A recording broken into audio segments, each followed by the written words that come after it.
So no white Christmas this year, huh? No. We actually did get some flurries last Christmas, and we were able to get a picture, but I mean, Nice. nothing stuck. Well, Nothing while we're on stuck. Is that your southern accent? That's your wrestling promo. Your wrestling promo accent right now. Done. Right? Yeah. Charlotte Flair stuck in my Cobra clutch. That's going to be the opening line to this whole thing. Great. Listen up, Vegas. Welcome to the Slaughterhouse. Ladies and gentlemen, welcome to the Slaughterhouse Christmas Special. I'm your host, Cecil Phoenix, and with me today is the Oracle of Wrestling from Toy Connection, Ken Ho. Also joining us is longtime friend of the channel and the voice of our Cobra Commander, a hearty full force to the Space Commander. Returning to the show, the one person who you probably shouldn't ask to help you move white goods, or you're likely to see them 10 feet in the air. Young Rock Sergeant Slaughter and Hell's Vigilante, the maniac Wayne Mattei. And our very special guest, the voice of the Slaughterhouse and the daughter of Sergeant Slaughter, the one, the only, Kelly Remus. Welcome to the show. Thank you. Rudolph the red-nosed reindeer had a very shiny nose, and if you ever saw it, you would even say it glows. All of the other reindeer used to laugh and call him names. They never let poor Rudolph join in any reindeer games. Kelly, it's great to have you on the show. It's good to be here. So we haven't officially... so nervous. You have no idea. I think you can see my heart beating. Wayne. Good morning. Hi. Wayne, meet Kelly. Kelly, meet Wayne. Dad! My daughter, how are you? I'm well. How are you? Very well, thank you. I like your shirt. Yes, your dad sent this one to me, in fact. Yes. I have one too. Very sneaky. Very good. I wore a Christmas shirt. Yeah. Oh, nice. Cotton. Oh, nice. You know the drill, Wayne. I'm no good at this, but we're getting better. Welcome back, Wayne. Neither How am about I. that? Yeah, welcome back, buddy. Thank you, sir. Well, it's my first time doing anything like this, so I don't even know where to look. I think right there. Yeah, right where you pointed. We're right all where still figuring it out. My camera's all the way up there, so if I'm looking at the camera, I'm looking not even at the screen, so I'm ignoring it. All right, I'm going to add Space Commander to the stream. We're going to see how 5 people in here look. Hello, Space Commander. Come on in. Can you hear me? Hey, I can hear you. Can you hear me okay? I can hear you all right. Are you in deep space? Cool. Yes, that's exactly where I am. I love the hat. So, Space Commander, this is Wayne and Kelly. Oh, and Ken, I suppose. Hi, pleased to meet you. I haven't met him yet, but I saw Ken on the last live stream you did. nice. Oh, yes. So, Space now you Commander. remember. Space Commander did the voice of Cobra Commander in the recent Cobra Commander giveaway, which I'll play a bit later on. Kelly did the voice of the Slaughterhouse itself. It's AI, artificial intelligence. I thought, what better person to be the actual voice of the Slaughterhouse than Kelly? And she was gracious enough to lend a voice. I appreciate it. Honored Everyone, to do it. It was my pleasure to have you on. It was an honor. Thank you. So we've got, I think everybody here has done a voice. Yes, everyone has done a voice for the Slaughterhouse. Thank you, everyone, for doing it. Well, mine's still coming up. Mine's still coming up, right? My excellence of execution is still on the way. He's coming in as the hitman on the. He'll be a short promo on the next episode, and then his own episode of the Slaughterhouse Wrestling Championship from there. Are you on a tunnel, mate? Are you okay? Do you need help? Yeah. This is my space capsule. Looks like he's in a box. I got the t-shirt. On the Yeah, right it side. does. Mate. Are you live streaming from the alley? Are you okay? Oh, wait, which way does my hair go? This way. Everything's in I have reverse. that problem too, trying to figure out Yeah. which way to put it. Yeah, come on, Wayne, brush your hair a little, mate. Make yourself presentable. Please, sorry.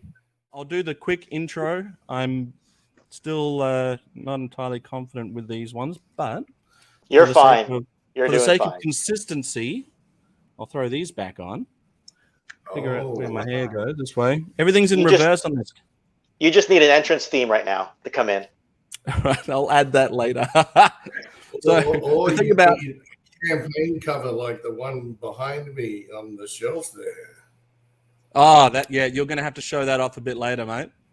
I saw actually. I think it looks something like that. Yeah, I know that guy. Yeah, I stole that picture. I hope you don't mind. No, that's fine. Love it. Absolutely love it. All right, the thing about wearing these aviators is that they're so reflective. You can see when I'm putting my notes up to my face and reading off of them. One day, The screen is small enough though, because you got a split screen. The screen is small enough; it doesn't reflect too badly. The thing about wearing sunglasses inside is that it also makes it very difficult to read. All right, I'm going to go for this. So, if you need to go to the bathroom like Ken did last time, at partway through the conversation. And just so you know, I got up and went to the bathroom. You didn't just hear a psh while I was talking, just to get that, just to get that out of the way. He did Right. announce that he was getting up to leave.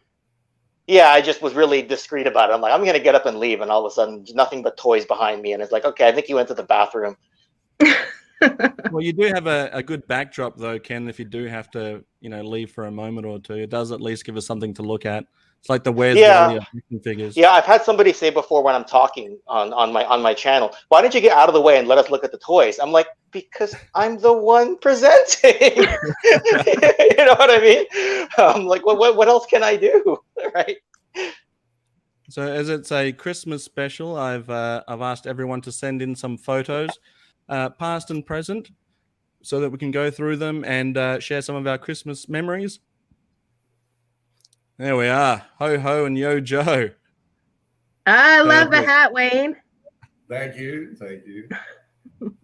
Have you got any presents for us, Wayne, or we just your presence is present enough? Well, there's always Des and Troy. Nice. Yeah, I'm lacking a little, but I'm working on it. So Look at this. Kelly's also been working on it. Been trying. So Kelly, just while we've got you, have you ever wanted to be a wrestler yourself? Yes. Tell us a little bit about that. Well, growing up, you kind of idolize what your parents do, right? So I idolized my father, of course, and wanted to be a wrestler. And I was not encouraged to do so because my dad lived the life, didn't want that for me. And my mom didn't like my dad wrestling, so she didn't want it for me. So it kind of just fell to the wayside. But I feel like I would have been a really good wrestler. I wanted to wrestle the boys. When I was young, there was the women in wrestling when I was young were Miss Elizabeth. Right. And then, so arm candy, basically. Nothing against Miss Elizabeth. Love you, Miss Elizabeth. Oh, I don't mean anything against Miss Elizabeth. You're actually allowed to say that. Candy in the best possible way. No, Well, but no, she wrestling was probably fans, the ultimate eye candy. yeah, wrestling fans feel that they feel that way about the old managers though. Like when you said it, I didn't like my spidey sense didn't go off. I was like, yeah, Okay. yeah, Okay, good. right. Okay. Yeah. Please So, continue. it was the women in WWE were arm candy, and I didn't want to be arm candy. I wanted to wrestle the boys. Glow was great, but I felt like it was cat fighting, and I didn't want to cat fight and pull hair and all of that. I wanted to beat the boys' asses. Right? You want to And bust there some was skulls. no one doing that. So I didn't really have that to look up to. Now, looking back on it, I'm like, I could have been the one everybody else was looking up to. Right. But it just didn't So- happen for me that way. Now, I don't think I could take a bump to save my life. So what would your gimmick have been? Probably Slaughter Daughter. Yeah. Nice. Yeah, I would have been Slaughter Daughter, the badass bitch, Slaughter Yeah. Daughter. And I would have had, fatigues and a black tank top and probably a whistle and hat. Not like my dad. It would have been just, I don't even know what they're called, but just with a bill on it, not just a hat, camo hat. And I Like would the have beat ones their you- butt. All right. On that note, I'd like to ask a question to Kelly. Okay. Yeah. So, given what you just said, if you really had gone into wrestling, when would you have gotten in? When would you have been your prime? Because we're going to do some fantasy booking here and think who else would have been in the scene at the time that you could have been booked against. I know you wanted to beat up the boys, but depending on when your timeline would have fallen, you may Right. have gotten the chance to go against some really iconic women wrestlers, depending on that timeline. So That's walk true. us Well, through I that. think China would have been in there, and China totally would have kicked my ass. Oh, she was tough as nails. Yeah. Mhm. Yeah. I think she was the A one funny that story about ultimately- China, actually, is that when my sister and I first got to meet her, my dad brought her up because there was always people said that she looked like my dad. And so when he introduced us, he went, Joni, chin. come here. I want you to meet your sisters. Nice. So she came over and was, of course, very gracious and sweet and just very nice. So Well, she I'm was yeah. picturing ultimately- you. I'm picturing you throwing top rope drop kicks on China in around 1999 or 2000, right? Hanging in there, Yeah. like doing the Trish Stratus thing, doing the Yeah. athletic thing, right? But yeah, Yeah. she does have the Sarge chin. Now that I think about it, now that you pointed Yeah. it out, And the right? dark Now I hair cannot and see it. eyes. Yes. Yeah. Yes. Yeah. So, but Okay. yeah, because in 99 and 2000, I would have been 19 and 20. So, So yeah. you've Okay. got, Sensational Sherry was a pretty hard-ass manager. Probably wasn't too shy about getting in the ring every now and again. Yeah. She But wasn't. then She you- could take a bump like a pro. Oh yeah, Yeah. that's all one where she came off the top of a steel cage. Oh, did she? But I need to have a look at that one. Huh. But she definitely looked like she hit the ground hard. I'll share that one with you later, Ken. We can go through that one. But I think with China, she really paved the way for not just women wrestling, but like you wanted to do, where get in the ring with the boys, and she could tussle with the best of them. She's Yeah. greatly missed, China. She Absolutely. is, for sure. Absolutely. Mhm. Sorry, I'm just walking the timeline in my head and asking myself, would Kelly have overlapped with the Four Horsewomen and Charlotte? I think you would have just overlapped with the the beginning end. of like you might have Yeah, like been passing the coming torch. on the way down while they were on the way up. Like you still would have crossed paths with the Charlotte Flairs and the Becky Lynches. See, Yeah. I'm fantasy booking for you right now. Just thinking in an alternate timeline, right? And in that same Yeah. alternate timeline, I'm a foot taller than I really am, and I would have been in the ring at some point in time. But if I was ever going to be a wrestler, I would have had to go the Rey Mysterio route, right? But I looked at what Rey Mysterio did, and I'm like, that looks really tiring. I'm going to stick to my he books. had a lot of Acrobatics energy. and- yeah, it's amazing athletics.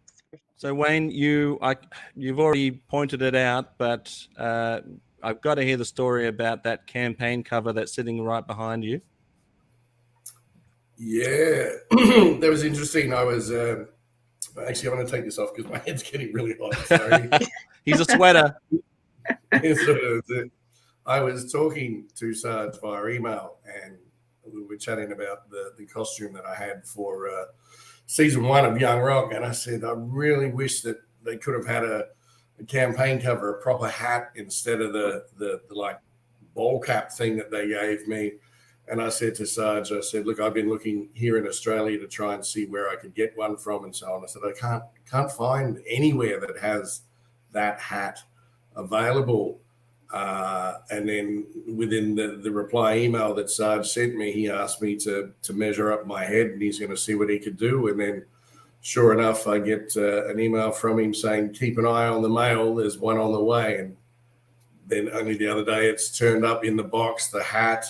There's a beautiful handwritten letter, which nobody ever does anymore, from Sarge himself, and 2 amazing T-shirts in there as well. So I was absolutely blown away, very grateful that he did that for me. It's one of my favorite things. I have up there now behind me with the world title and all that is the campaign cover. So yeah, there you go. And apparently, Sarge said to me as well too, the chin strap that you see there as well is in fact one of his own chin straps off his hat. So that's just unbelievable, as well as the badge. In fact, yes, the emblem.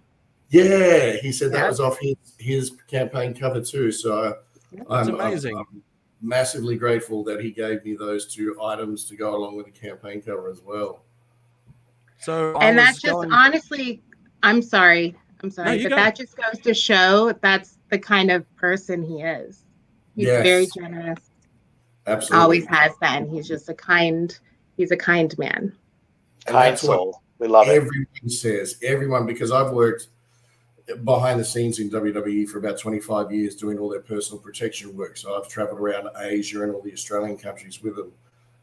And when some of the guys found out that I managed to land this role and that I was able to talk with Sarge, the first thing they say is, Sarge is the best. He is the absolute best person. And I'm not kidding, every single person that I talk to says they're the first things out of their mouth. So it's 100% true.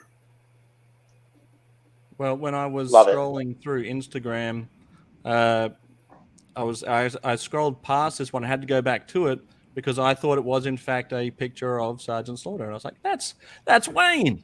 So I was convinced that this was in fact a picture of Sarge. Nailed it. Nailed the look. The mustache is gone, but the chin's still there. Yeah, and you know what the funny thing is in that photo there, if you take a look at the jacket. Right. Around my neck, I have lanyard with a whistle.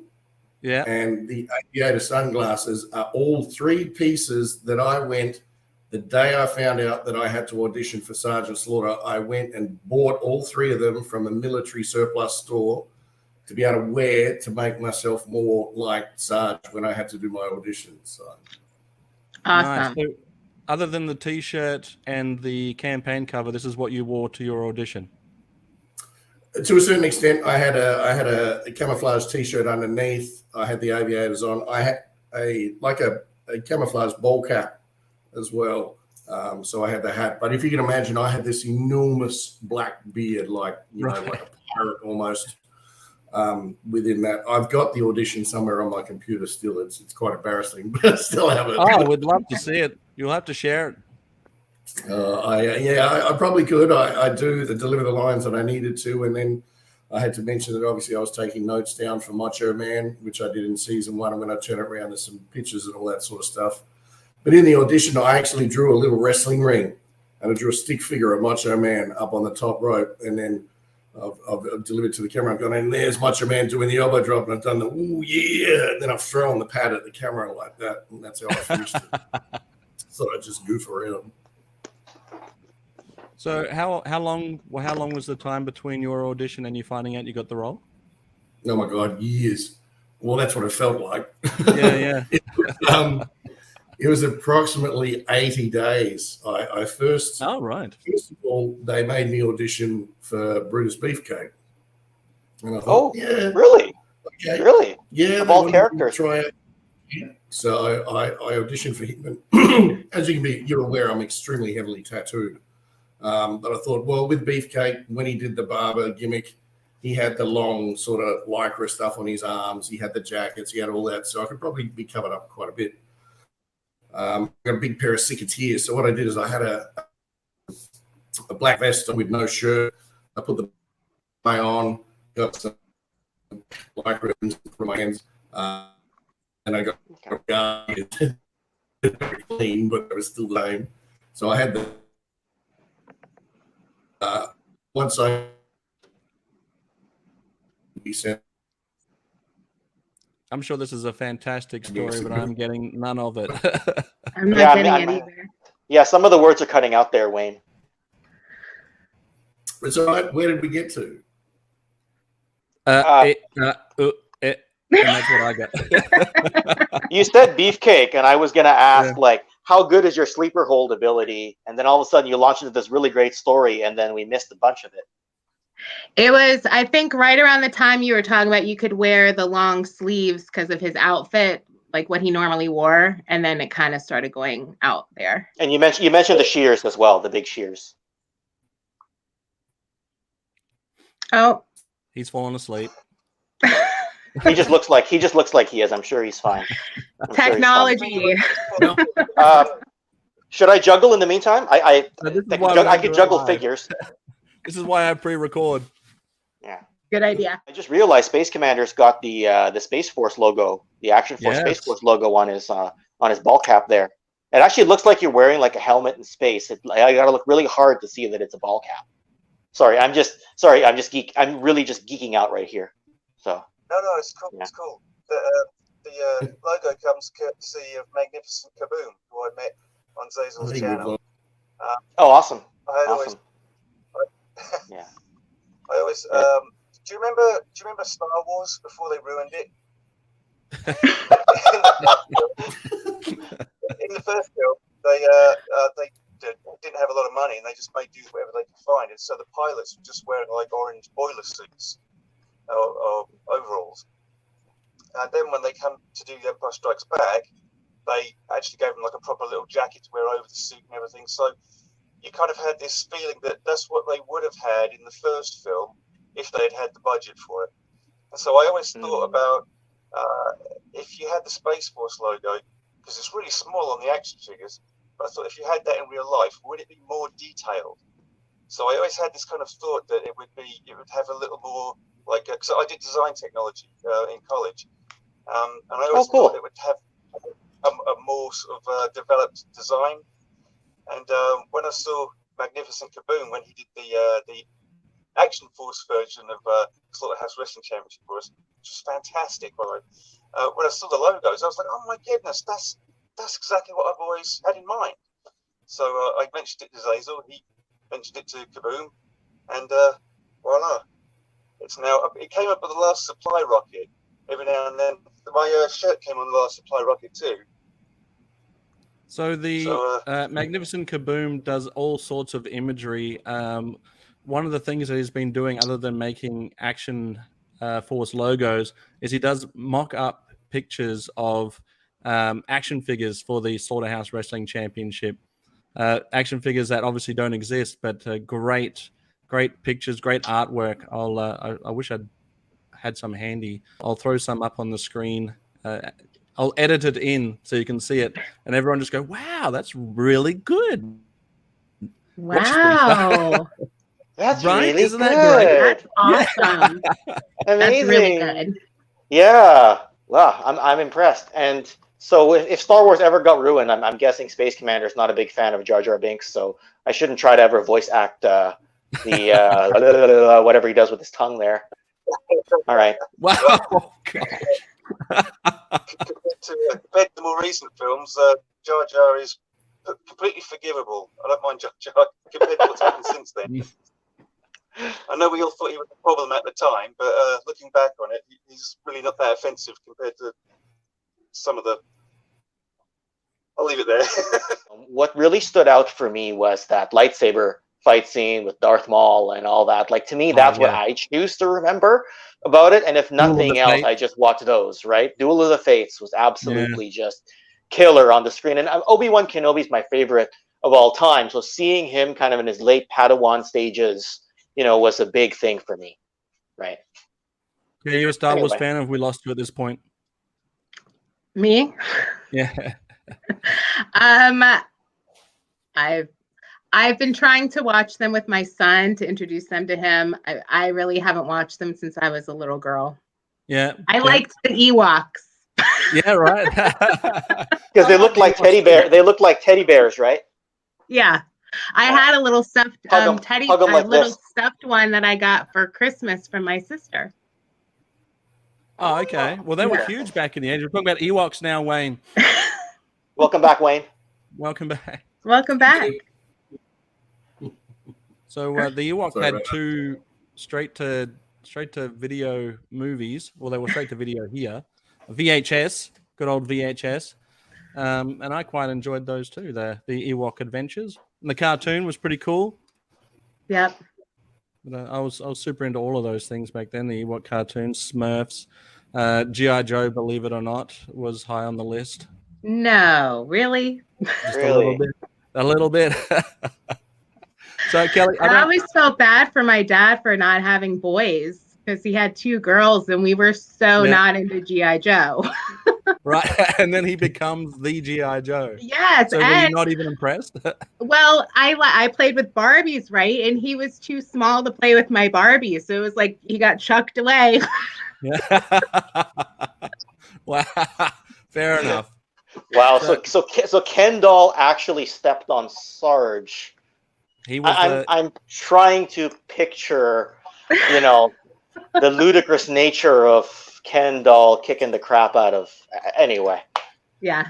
Yeah. Ken won. Right. He won that He match. ruled the roost in the household. In the action figure war, Ken won in the Remus house. Man, imagine how that would. Ken sucks. Ken sucks. Whoops. You know what? Leave that in.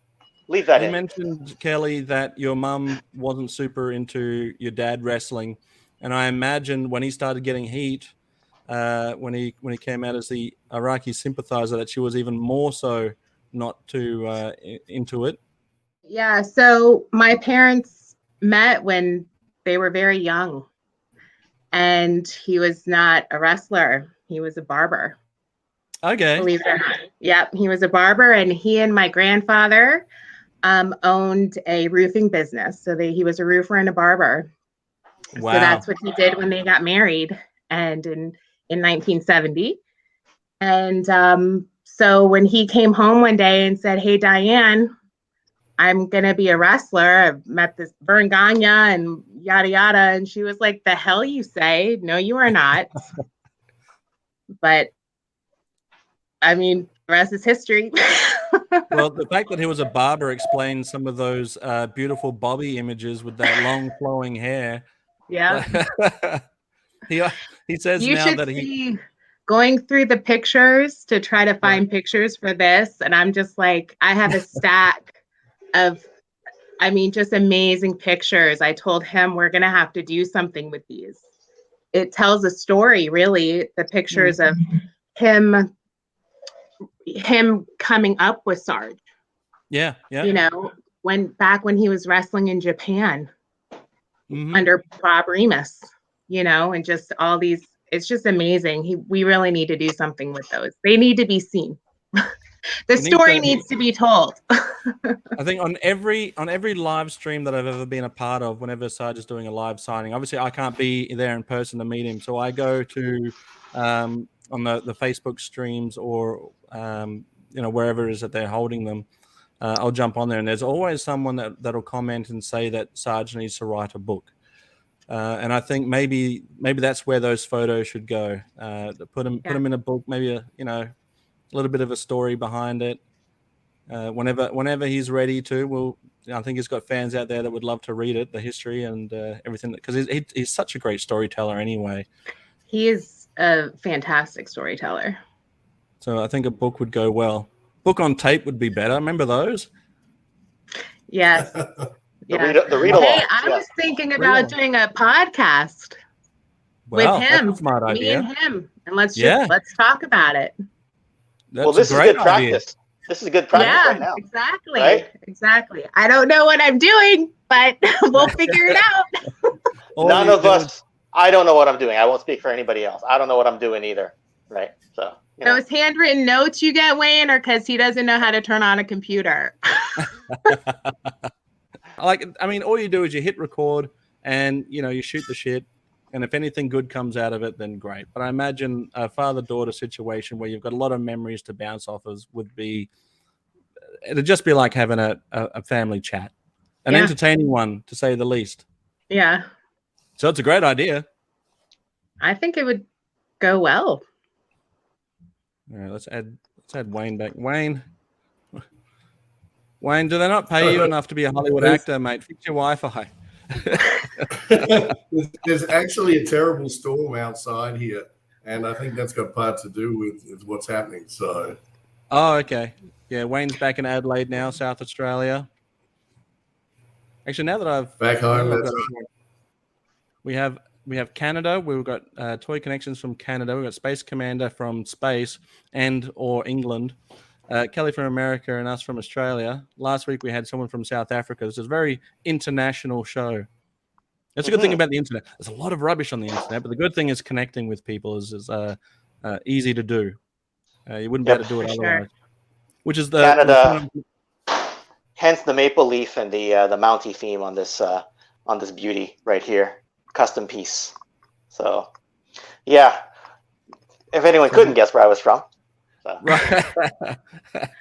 Well, yeah. I mean, I think it's the point I was trying to make before too, with the live streams that Sarge does. COVID is a hell of a thing, and it sucks that it's happening.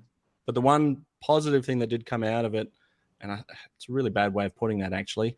One of the things that came out of it was that they started doing live signings instead of in person, which is where I was able to first sort of meet Sarge in a situation like this across the country, across the world, and do it this way. And I wouldn't have been able to do it otherwise if it wasn't for that. So I'm very appreciative of the fact that they've opened it up to international people that, you know, obviously couldn't just show up at one of these signings and get something signed. But I like to have all my stuff signed personally to me, because I'm not going to sell it. It goes straight into collection. So I can't imagine there'd be another Zazel anywhere that would want to buy anything off of me anyway. I have had the unfortunate situation where I did sell something signed, and I did have to take rubbing alcohol to the part that said "To Ken" on it. Now this was a very long time ago, so right. Yeah, it's not fun to have to do something like that. Yeah. So, but yeah, well, it's happened, and it's not. Anyway, I'll leave it at that. So poor Wayne's turned into a circle. Poor guy. We'll see if he can come back a bit later. We'll move on to.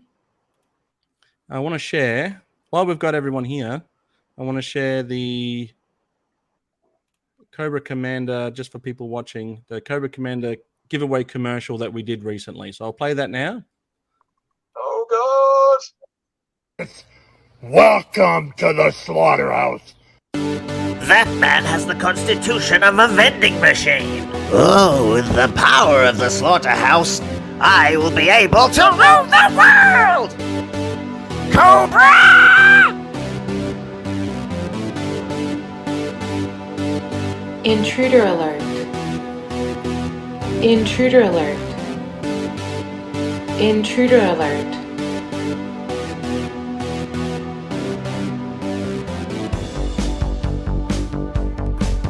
Initiating lockdown protocol. Sergeant Slaughter, you have a visitor in cell block A. Cobra Commander. Listen up. I'm looking for a volunteer for guard duty. If you think you have what it takes, then join the Slaughter Corps. And be quick about it. I'm already sick of looking at this Cobra creep. Curse you, Sergeant Slaughter! For your chance to win this vintage Cobra Commander figure, just hit the subscribe button and send your entry to cobracommandergiveaway@gmail.com, detailing why you think you are the best recruit for this mission. Cobra Commander comes with everything you see here, other figures and playsets not included. You're dismissed.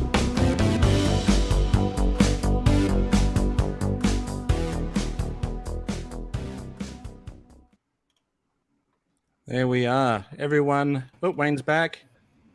He's Hooray. back. Hey, he looks clearer. He made it. All right. We just played the Cobra Commander commercial giveaway. Kelly, have you seen it, Wayne? Yes, I saw it just then. It was great.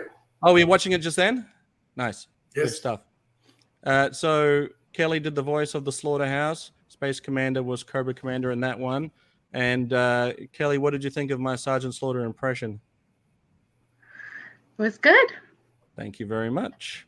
I would have edited it out if you said otherwise. Are you trying to put me out of a job here? I think is that what it is? No, you're definitely physically imposing enough to pull off the Sarge, but obviously knock down anyone else that might try and get in your way. I've seen how you treat white goods, mate. I'm no match for you at all. I'm never going to live that down, am I? No, hey, look, it's a great promo, but I guess not. Be much better off giving it to someone who would enjoy it. Actually have some find some enjoyment out of it. Someone put it in someone's collection where they might not be able to either afford one or have access to one. So that's where the idea of that came from.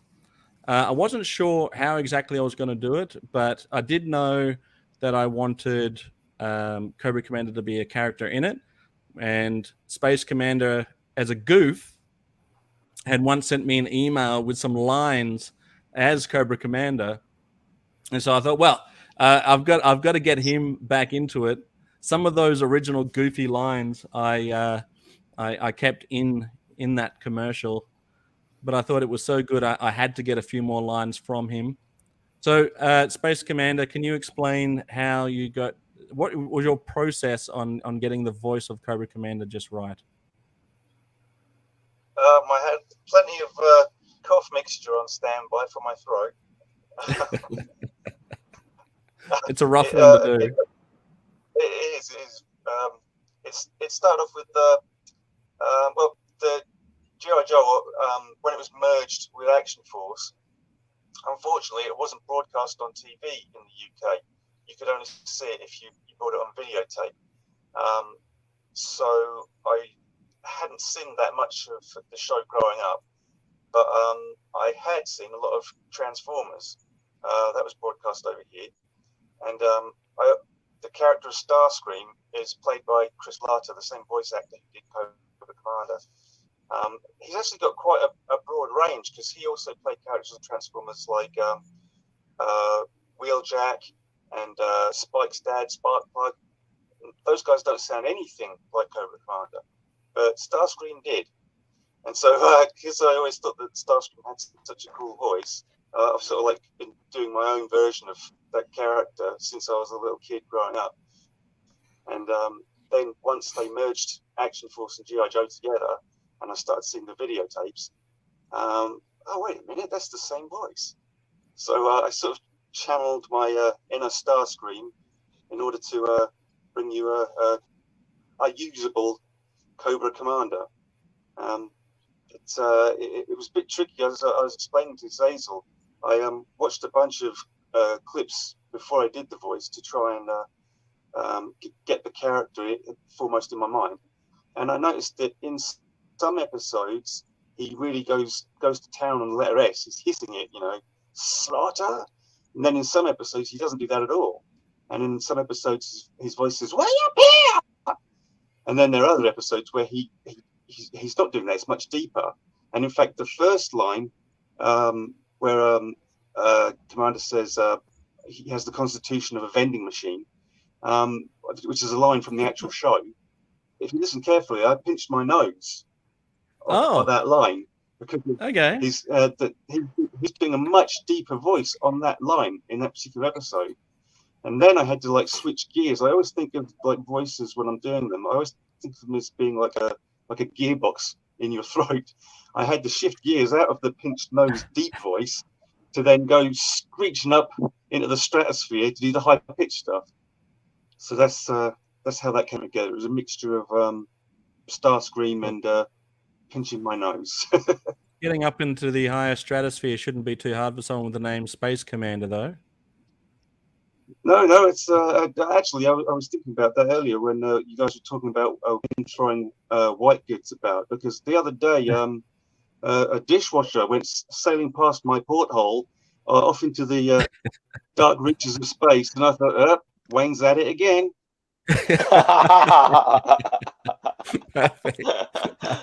Just don't hit my solar panels, otherwise my Wi-Fi will go down too. Yeah.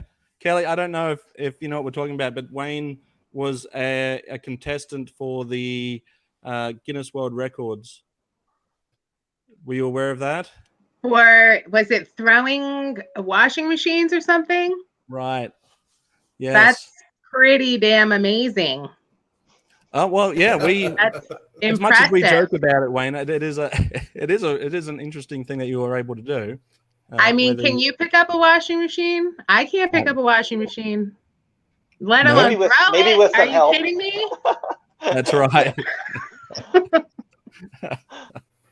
I talk a lot of confidence when I'm sitting behind a computer. I But think I got 16 in total that I threw across the area that it had to be done, but some of them were actually hitting the line where it had to, so they wouldn't count all the ones that I did. But yeah, I had to get really angry before I did it, and it kind of worked. Did you listen? Was there like music to get you in the mood? Was there something that you like listened to get you, or did you just think of something mean?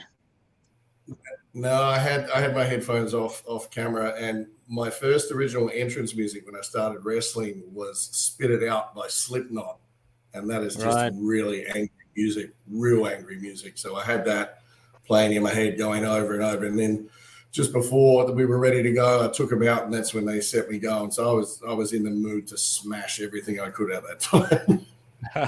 I'm surprised It you didn't looked turn really green. intense because I watched it after our last podcast there or stream or whatever, and it just looked really, really intense. I think I messaged you like right when I watched it. I was like, "Whoa!" Like that is something else.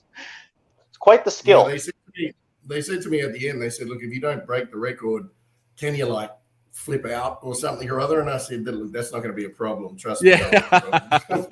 I'll be in the mood, so don't worry." And that's when I cracked the shits and kicked a couple of them over and pushed them over and then just stormed off. So, all right. Well, Zazel, if we ever meet, we can do like a toaster throwing competition or something. I don't even know if I could throw 16. I don't know if I could throw 16 of those, but you know, we'll just throw the same one twice and call it a day. Yes, throw it, pick it up, throw it, pick it up. See how much of it is left after 16 tosses. You go pick it up. I don't want to walk that far. Whoever throws it further has to pick it up. How about that? Ah, okay. 6 and out. it was actually good practice because I think not long after shooting that, I wrestled a guy in Australia in a steel cage, and he legit was 6'11" and he was 500 pounds, and I had to slam him. So it was good practice, I think. Well, it would be. Yeah, Wow. I'd like to see a montage training scene, but all with white goods. Yeah. I might be able to put something together. We'll see how we go. It's a long time ago. It'd be an expensive habit. Yeah. I'd want to be sponsored by like LG or someone. Yeah. and then at the end of it, they advertise that it still works. Yeah, it's indestructible. And I was like, so I think you're onto something there, actually. Yeah. Sponsorship deal coming your way, Wayne. Exactly.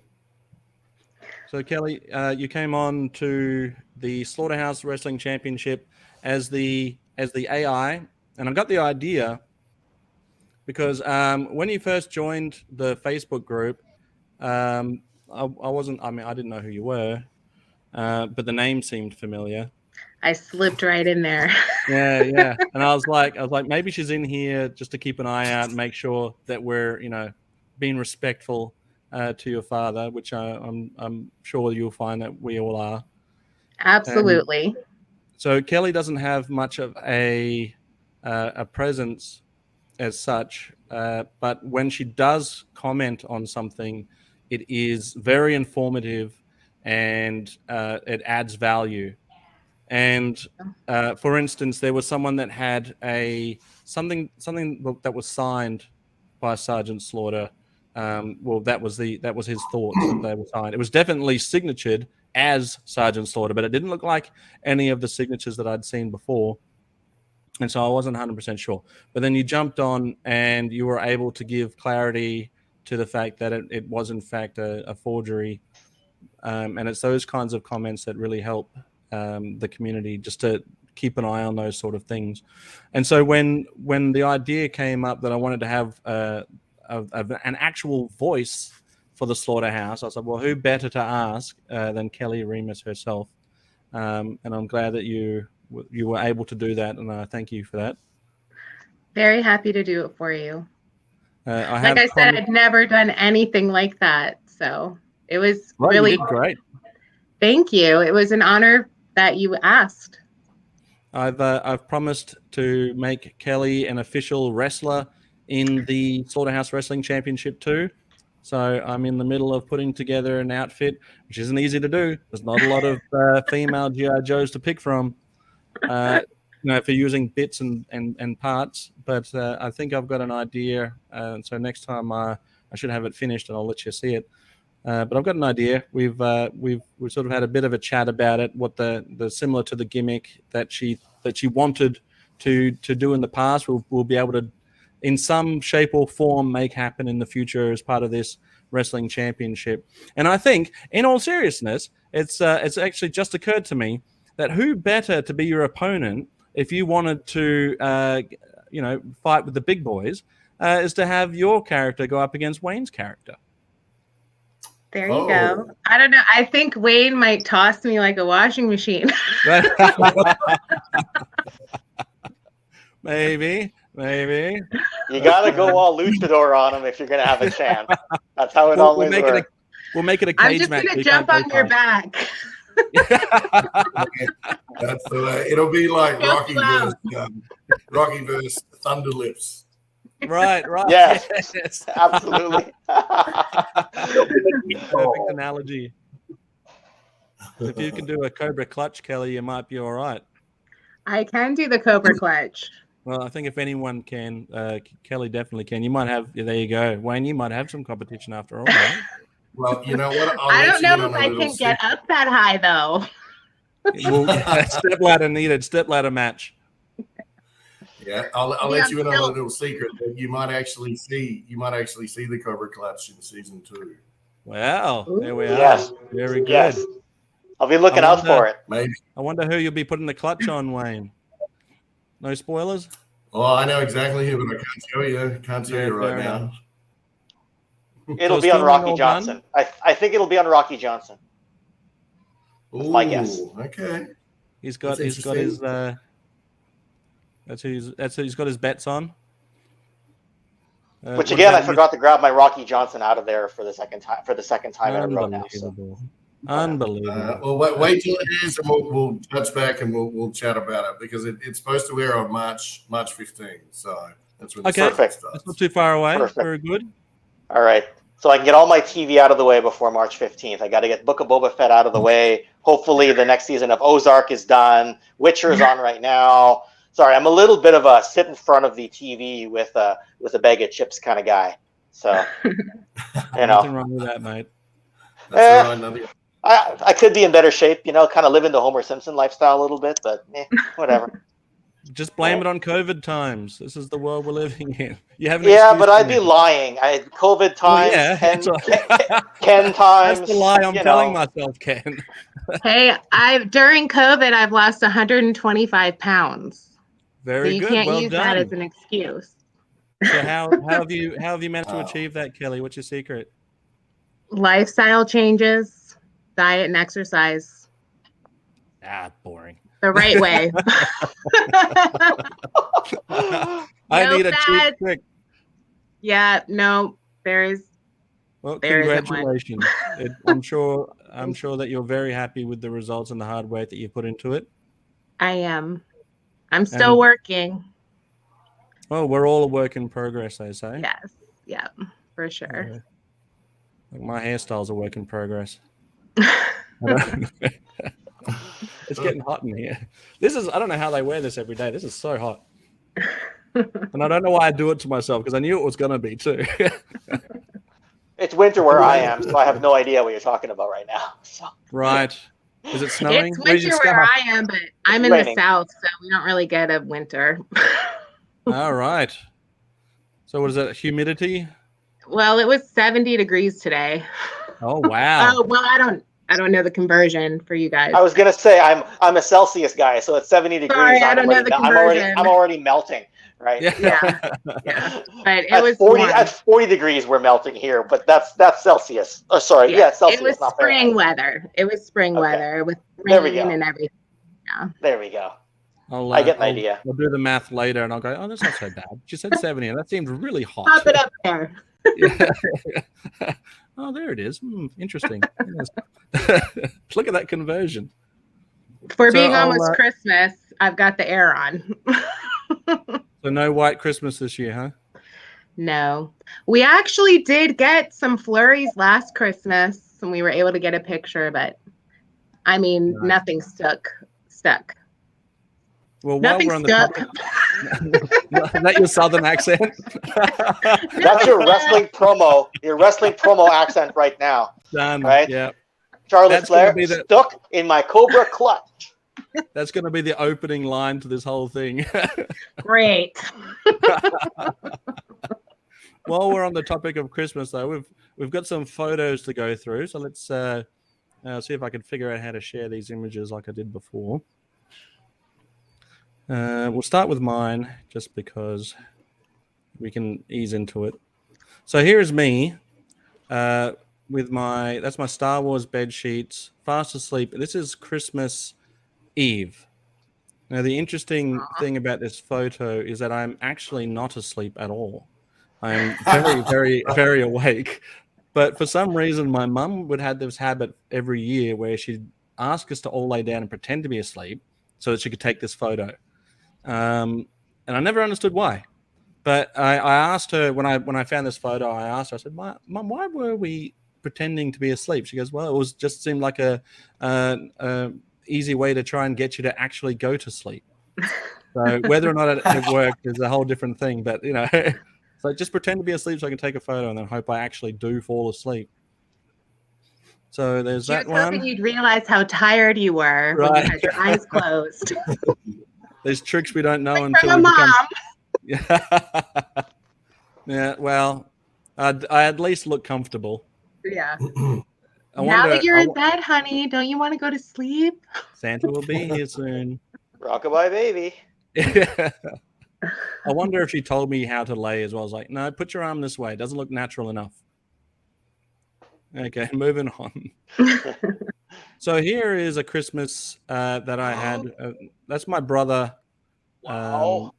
That's my brother Todd and myself. So I'm sitting down on the next to the door there.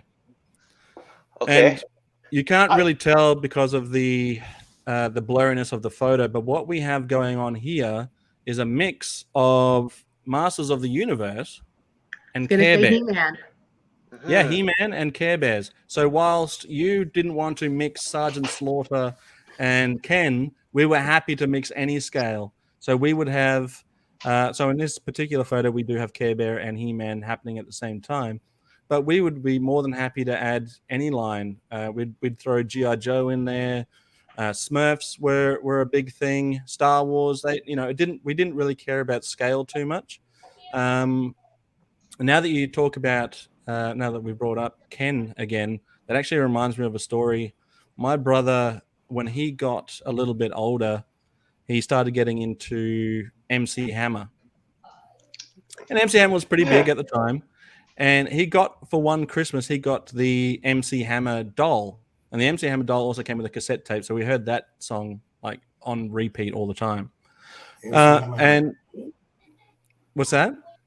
I said, did MC Hammer really have a doll? He had a doll. He had a full-on doll with the parachute pants and everything. It was the box itself was pretty lavish. That same year, I got the Android Krang from the Ninja Turtles line. Oh yeah, so, the big one, right? Yeah, the very big one. So I got the little one. So screw you. Oh, that's all right.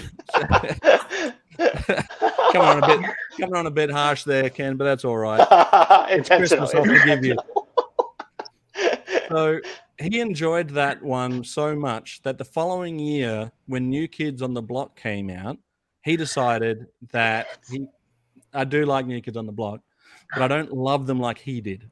Like Step by Step, I still sing that to this day. It's a good song. But that Christmas, he wanted the New Kids on the Block doll. I can't remember their names, except for the one that I got, which I believe was Joey. Yeah, there was Joey, Donnie. I can't remember the other three.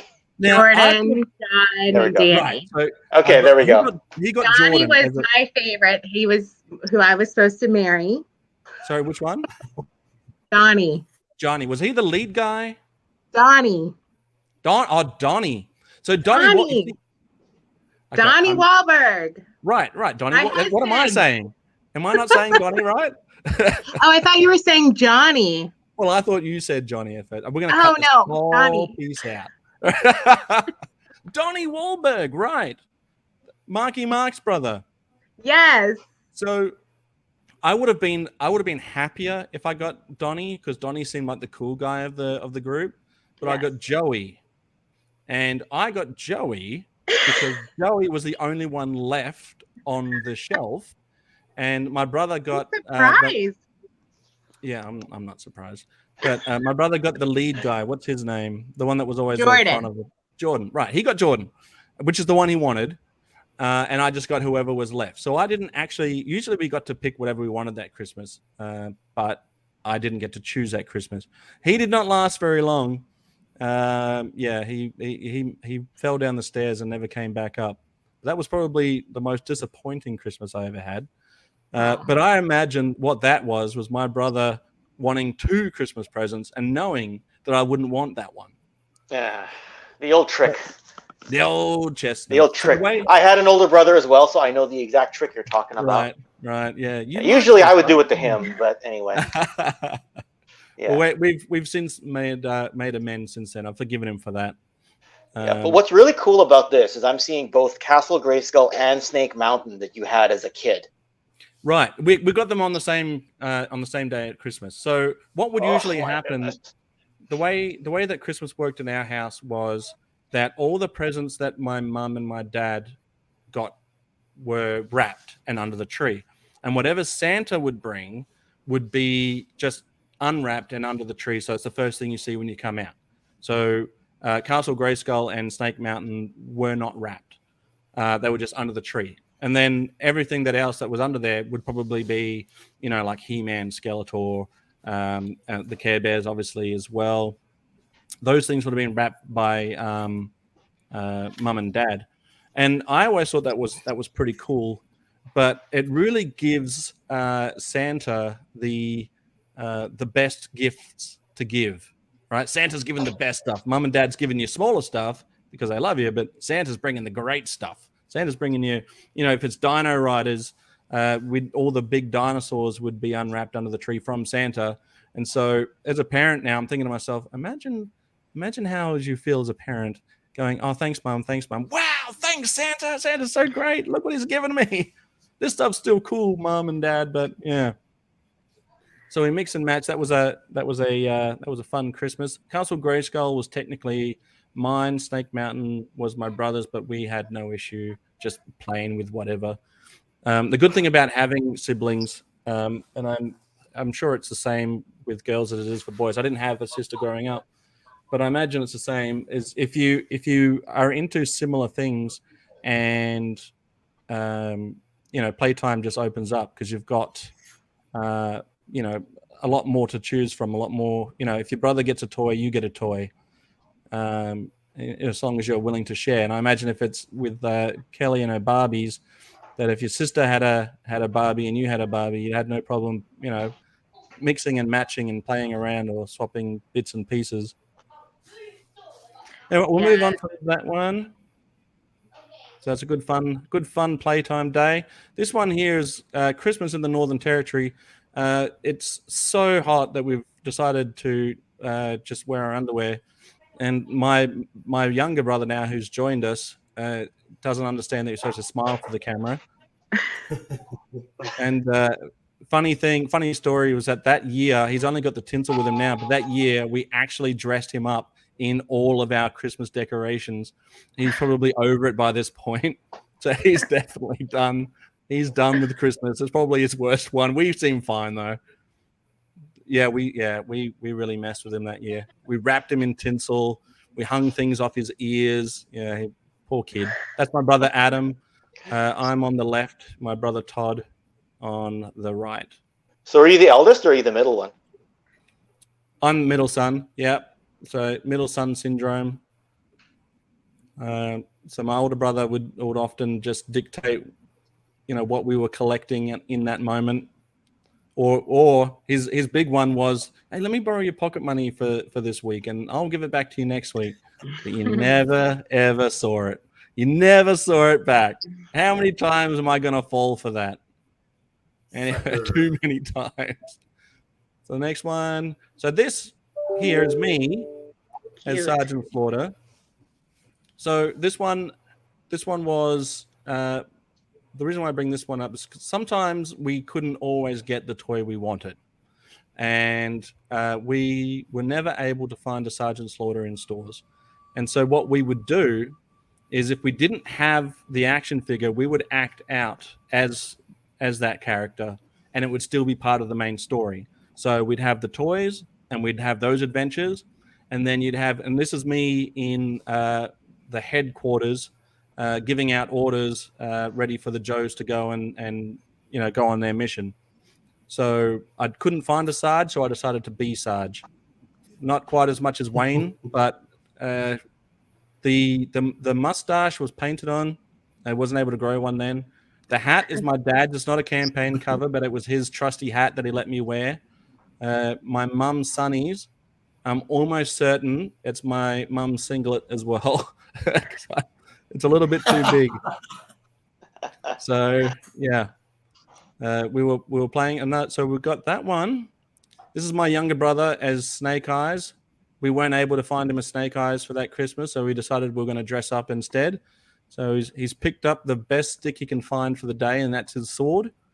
I guarantee you, I felt the end of that one. That's him giving his best kick. He's Not bad. So the way that we put together this outfit is we found all the black clothes that he had, and for the mask, we've just tied a T-shirt around his head. So it looks good. I don't think I could pull off that kick today. That's a good kick. So that's my brother Adam, and there is me getting I'm trying to block it with my swagger stick, which is the best I could come up with for a swagger stick. My brother is quick kick. That's a big one. Well, yeah, you make do with what you've got, and that's my Labrador Sandy, because all good GI Joes came with a animal sidekick. So I was like, yep, claiming you as my animal sidekick. Yeah, and that was the Christmas we decided to act as our favorite characters instead of getting them that year. We still got a bunch of great G.I. Joe action figures, but yeah, unfortunately, they were not amongst them. That's a really interesting concept, though. Acting out the. I don't know what I would have acted out, because I would have tried to act out like Optimus Prime or something, and good luck trying to figure out a costume or something like that. Just put a box over yourself. Well, that's probably what I did when I was small, but I purged it from my memory because it was a little bit on the embarrassing side. But yeah. Well, yeah, I guess if you have a favorite character and you want to act out that character and you don't have the action figure to do it, you just create your own fun. Imagination, back when imagination was a thing. Exactly. Use Lego. Put your Lego together. Yeah. We used to build Transformers out of Lego that were actually able to transform, which was pretty cool. Wow. I tried that. Didn't do very well, but it takes a few goes to get it right. But the good thing about Lego is it doesn't really break. You just put all the parts back on again. All right, so we've got some photos that Kelly has very kindly shared with us. If we want to go through these ones, Kel. Yes, so that was at our house in Connecticut. Obviously, it was Christmas 1987. So I was 8 years old. And that's just, my mom worked really hard on those curtains. I'm sure you really care about that, but she worked really hard. I remember her sewing them, and we loved that house. That screams classic Christmas to me. Yes. It does. Yep. All right, I'll move on to the next one. Who do we have here? So that is my very first Christmas. And so that's me and my sister, Nicole. Was that teething rings? Yes. You I look was, sassy there. let's see, April. I was 8 months old. Well, at least you know where the camera is. Your sister's missed the mark. And that's totally intentional. That's not by luck, right? Totally intentional at 8 months old, right? All right, move on to. Now, this is my favorite photo. I love this. This is just quintessential Christmas morning picture with everything you got, all the garbage that you got to clean up, or your parents do. But yeah, my sister with the guitar and roller skates. She's whistling, I believe, or singing. And I've got a little horse, which I asked. A horse was number one on my Christmas list until I was like 25. So a real horse, you mean? A real horse. I wanted a real horse. I loved horses, and I never got one. Oh, well, I got that, but I didn't get a real one.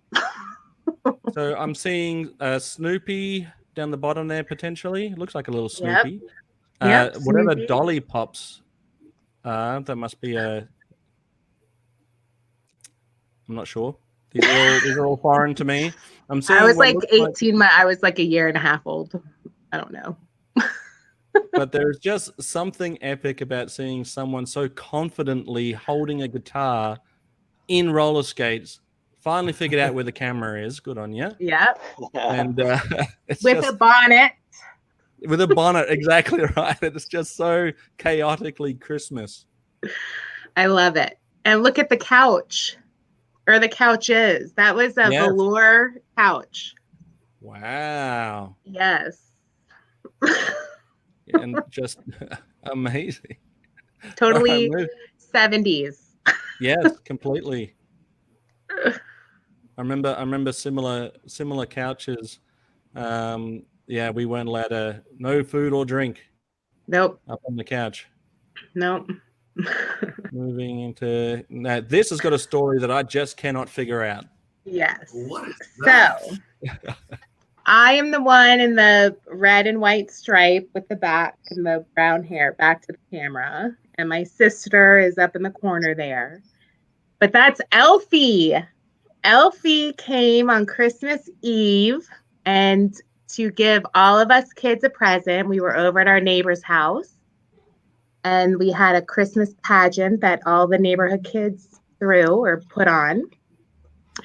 And then afterwards, Elfie came, and they said that I was so excited. I ran up to the window. I was asking questions. Where's Santa? All sorts of things. But Elfie left all of his kids a present. Oh, nice. And one year, Elfie brought my dad coal. Oh, no. What did he do? I think he was gone a whole lot. Yeah. Coal. Yeah. I wonder how Elfie's doing. We need more Elfie in the world. I wonder where he's at. We do need more. Elfie is still around, actually. Okay. Yep, Elfie is still around. He still comes out every now and then. I haven't seen Elfie in probably since then, but he is still around. That's an awesome tradition. Yes. That's great. Yes. Now here we are, Christmas Day or Christmas Eve. So that's Christmas Eve. Because notice the presents aren't unwrapped yet. Right. Fair enough. You look very eager to get into it, though. Yes. And that was in Minnesota, where we're all from. Yeah. And I think that's my grandpa behind us. But that's me and my sister. And then on to the how cool are those classic TVs? Yep, one we have to get up, turn the dial. The big tube. I tried to explain to my son what those were. He was like, I have no idea what you're talking about, and just went back to his iPad. I remember when remotes were a big thing. It's like, wow, yours has got a remote? That's so cool. Yeah. The early ones had a big cable that traveled all across the living room carpet. Oh, really? I had one. That was the one I had to play Nintendo on, so that's the only reason I knew those existed. Wow. Yeah, so this is the year that I got my sister and I both got bunnies, and that you can barely see them, but the one I'm holding, I wanted a white one, and I named him Snowball. And Makes then my sense. sister's name was Nutmeg. Oh, cool. Yes. Festive And we name. lived in Connecticut at this time. Look at that shag carpet. I'm sure there was a lot of droppings on it that day. Yes. And unfortunately, Nutmeg, my sister's rabbit, got out. Okay. And I'm pretty sure they were Flemish Giants, which I don't know if you know what those are, but they get like really big. Right. But it got out during a thunderstorm, and my sister and I were terrified because of the lightning and thunder, and we were running out and trying to get him and screaming, which I'm sure was scaring him. Did you catch him? No, we never caught him. So he lived a good life out in Connecticut. He's gone on to be the Easter Bunny. Yep. Went on to become the Easter Bunny. Yes, exactly. And then if you notice the drum behind me, right, that was a Fraggle Rock drum because I asked for a drum set for Christmas, and my mom was like, "No, but I'll give you this little thing." Fraggle Rock, man, that was so big in the day. I wanted to learn to play the drums because that's what Donnie Wahlberg played in New Kids on the Block. Well, you were really into Donnie Wahlberg. I was going to marry Donnie. We're going to have to do a roundtable and ask everyone what their favorite New Kids on the Block song is at some point. Yeah. Well, you're thinking album, aren't you? You're not even thinking song. Step by Step's the only one that comes into my mind. Hanging Tough. Hanging Tough. Oh, Hanging Tough. Yes, of course. Hanging Tough. All right, we'll play something. Oh. I'm cutting that piece out. The right stuff? That was the right stuff. Right. That was the right stuff. Yeah. See, I'm so bad at this. I don't know how I know this. Imagine being obsessed with one person and then asking for something specifically just because of them. Anyway. Moving on. I loved him. I still love him. And I love him and Jenny McCarthy together, actually.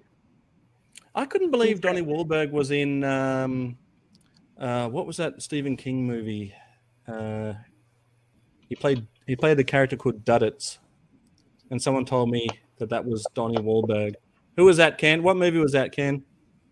Normally I would cheat and go to Wikipedia, but my phone is here. I'm using the camera, so he was super into Scooby-Doo. Dreamcatcher. Mm-hmm. There we are. Okay. He was in Dreamcatcher. I was like, I haven't seen that one. Well, you're not a super fan then. Sorry. I'm not, and I love Stephen King. I think I've read that book, actually.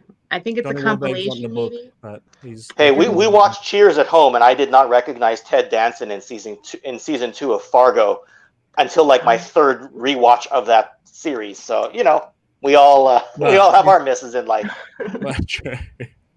All right, we'll move on. So animals are a theme for your Christmas photos because we have this one here. That is my favorite Christmas. Yeah. When I got Sparky, that little puppy right there. He was a Cocker Spaniel. And so we had gone on Christmas Eve. My sister and I went with my dad caroling around our neighborhood. And I'm sure it was to just give my mom a break. But we went caroling, and we had candles, and we went around and went to different houses and sang. And then at the end, my dad said, well, we got to blow the candle out. So do you want to make a wish and ask Santa for something for Christmas? And I said, yes, I'm going to ask to be a princess. And my dad was like, Oh, you are already a princess, Kelly. Oh, nice. Why don't you ask for the puppy you saw at the mall today? Because we had gone to the mall and played with the puppies at the pet store. And so I said, yeah, that's what I'm going to ask for. So I asked for that and I blew the candle out. And sure enough, the next morning we woke up and there was a letter from Santa telling us to close our eyes.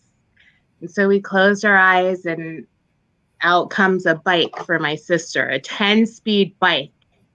It was so cool and I was so jealous. Nice. Because I wanted a bike too. Yeah. Now I couldn't fit on that 10-speed bike, but I wanted one because my sister got one. Of course. The home video of this is hilarious. Anyway. That's not on here, is it? No, I didn't get that. I'll request it later. No. It's VHS, actually. So there are two videos from Kelly that I'm not allowed to have. That's the personal VHS and her karaoke as well. Can't have those two things. Personal. No Can't have it. Karaoke of New Kids on the Block. Karaoke of Step by Step. Well, I'm sure Kelly at least sings the right lines to the right song.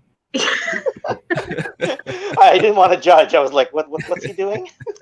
You let me do it too. So then they said, well, close your eyes, Kelly, you're next. And I closed my eyes and they brought out Sparky. And of course I was closing my eyes. Right, of With course. the home video, you can see me go, bringing the puppy. And then they finally hand him to me. And it was just the best feeling ever. And I just love that little dog. I wanted to name him Scooby because I loved Scooby-Doo. Yeah? But they wouldn't let me for some reason. So we ended up with Sparky. Sparky's a good name for a dog. Yeah, Sparky. And he was a good dog. I loved him. All right, we'll move on to the next one. Great photo. Recognizable man in the middle. Yeah, who's the handsome chap in the middle? Wayne? That's who I was thinking. Why? Who is it? So I threw this in there because he's in it. I really don't have a story behind this picture, but I think this was actually my sister's birthday, but I'm wearing my Christmas dress, so we'll go with it was Christmas. Is that a pencil hanging off of her? I don't know what that is. It does look like a pencil, but she had gotten earrings. They were probably her birthstone. Ah, that's a great photo. One of the few times he was home. Well, was he a G.I. Joe at this point? I don't think so. No, he was wrestling. He became one in 80. Oh God, what year would it have been? Would it have been 86 or 85? 85 probably. 85. Okay, you would know. Okay. Well, I wouldn't. Not necessarily. It was 85 or 86, somewhere around there. I will Google it. I'm gonna wager 85 because the figure came out in 86, but that's me geek. Oh no, there was an 85 figure too. So I'm gonna guess 84. The mail away was offered in 85, but I'm sure they didn't show up until 86. Okay. But I'm sure that it was in talks well into the early parts of 85. Yeah. So part of me is wondering if it was 84, but I'm just geeking out right now. That's not based on anything other than random poor intuition. Hard evidence. Yep. All right, let's see. 85. There you go. Survey says. Which, by the way, since I'm getting this information from Wikipedia, you can edit it yourself if you don't like it. Say here that Wikipedia has some things wrong. Oh, let's hear it. What do they got wrong? Hear it. Well, it says that he's married to a woman that he's not married to. Okay. That's going to raise some eyebrows. Yep. He's not married to anyone, actually. Oh, okay. He and my mom divorced in the 90s, and neither one of them got remarried. and they're very good friends. Mm. They spend a lot of time together. They are not together, Sure. but they are very good friends, and they take care of each other. That's great. He always does speak very highly of her when he's bringing her up, to do with the past. Says that a lot of the good ideas that he ever had came from her and her support. So that's great.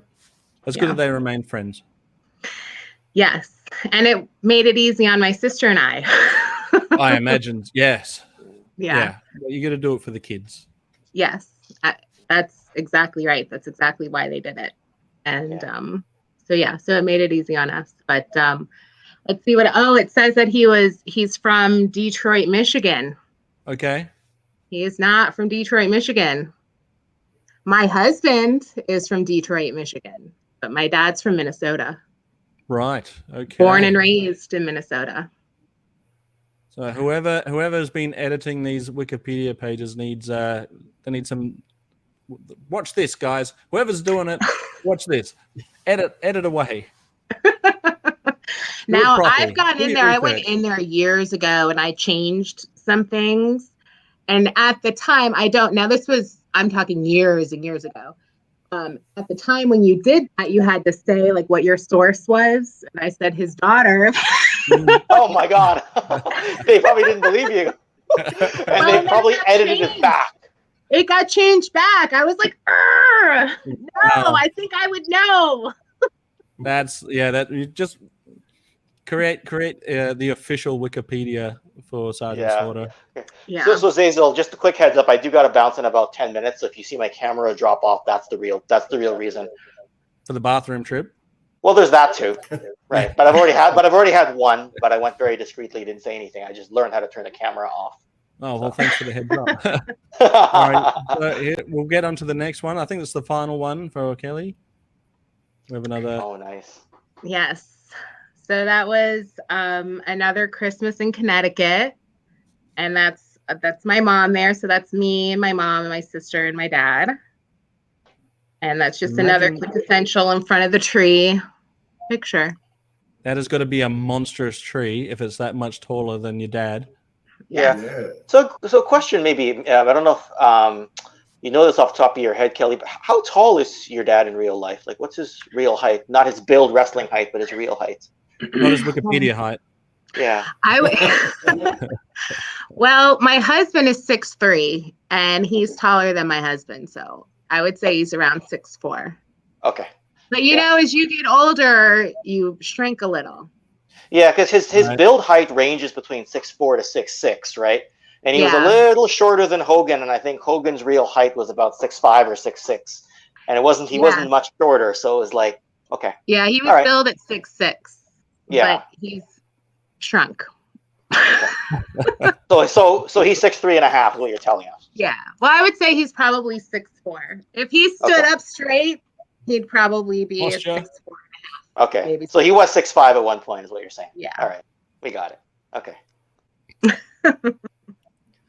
Thanks for sharing those. I am not that tall. I don't know what things look like from way up there like they do. I'm hearing you. Yeah. I didn't know I was short. What's that? I said we have a picture to prove how tall you are, don't we? It's not how tall I am, it's how short I am. I didn't know how short I was until I had kids and they started to get taller than me. And then I was standing between Wayne and my son, and I'm like, holy heck. So let's just let the cat out of the bag, Zazel, because you might be taller than me. How tall are you? I don't know. I got no idea, honestly. I'm thinking maybe 5'8". Okay. Maybe. If you are, you'd still be taller than me by a little. So don't worry about it. I'm 5'6", and I haven't measured myself in a while, so I may have shrunk. I don't know. Well, I don't feel so bad then. I might be 5'5" and a half. All of us, though. He's all the way up in the stratosphere. Well, yeah. And he weighs less than all of us too. I was thinking earlier when you were talking about the weights and everything. Everything's 0G up here. That's right. And you sound like you're in space. I believe he is. Oh, is the mic bad? No, it's not the mic's bad. You're in space. The mic's really good considering Oh, you're in space. That's right. Alrighty, who have I got here? Oh, okay. Here's a good one. We'll start with yours, Ken. Explain this one to us. Okay. Okay, so I'd love to come up with a beautiful story that it was Christmas 1989 and that I really wanted a dog and they got me Ralph. But I'd be lying. This was Christmas 2019 and me randomly goofing around and Zazel going, hey, did you get those Christmas photos? And me going, oh, crap. And it's sending this. And only this, because I couldn't find the... one of the Christmases I really wanted the Legend of Zelda game, and I only remember because the box is like a non-shiny gold, but the cartridge is a gold, and I couldn't find a photo of if I ever got one. And then my photos are buried all the way back in the crawl space there, and being too lazy and being too close to the deadline of when I needed to send Zazel the photos, I sent him literally this one photo from Christmas of 2019 of me randomly goofing around. Well, so that's the... So I don't have any live stories. Rolf is my favorite Muppet, so I appreciated the photo anyway, mate. Yeah. So this being my only photo, the conclusion of this is that with all of Kelly's great stories, she's just a far more interesting person who's lived a more full life than me. Because if all I have is a Muppet from 2019, right? So yeah, that's that, and we're on to the next person. I feel like this needs the tagline above it going, "This is fine. This is fine." Yeah. Yeah. All right, and again, I apologize if I drop out in 5 minutes coldly, so I'll say that a second time. Yeah. It was nice to meet you, Ken. It was very nice to chat with you tonight, Kelly, and Space Commander, and Wayne again, and Zazo, who I talk to several times a week anyway. But yes. Yes. So. But yeah, if you do drop out, Ken, it was awesome to have you back. Do you want to do your where people can find you? Oh, yeah, it's Toy Kennections, spelt like on the screen there with Kenn on YouTube, and then Toy Kennections, all one word, on Instagram. You can usually find me. I'm the loud guy when I go on camera, so that's about it. Always got a story to tell that's not usually my own, just random facts about random things. I think one old coworker called me I took it as a compliment, a bottomless pit of useless information. That means you're good at trivia. Well, that's the thing, right? But the thing is, I would never go on a trivia show because everyone would set a high standard for me. And like the one day I go on like Jeopardy and I flub all the questions. They're like, "I'm sorry, I thought you were supposed to know things." I'm like, "No, I don't know anything useful." Really? You know? Ask me like random wrestling trivia. I might be able to whip it off the top of my head, but that's about it. So yeah, well, I called to you for the Dreamcatcher, and you failed me on that one, so I believe you. Yeah, there you go. Like that's what would happen if I ended up on Jeopardy. It would be a Dreamcatcher question. But I can't get New Kids on the Block songs right, so we're all even on this one. I had an older sister growing up, so that's why I knew the New Kid stuff a little bit. So, okay. I've got no excuse. I had no sister growing up, and we still had the songs. Okay. All right, moving on to the next slide. What's that? It was good music, man. It was the music of the times, for sure. No decade like the 80s. Nope.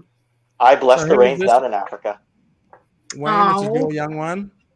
Oh. Yeah, that's my youngest son, Hunter, when he was a baby. So he's 10 now. He's a lot older than that. But, yeah, that was a little Christmas photo shoot that he did.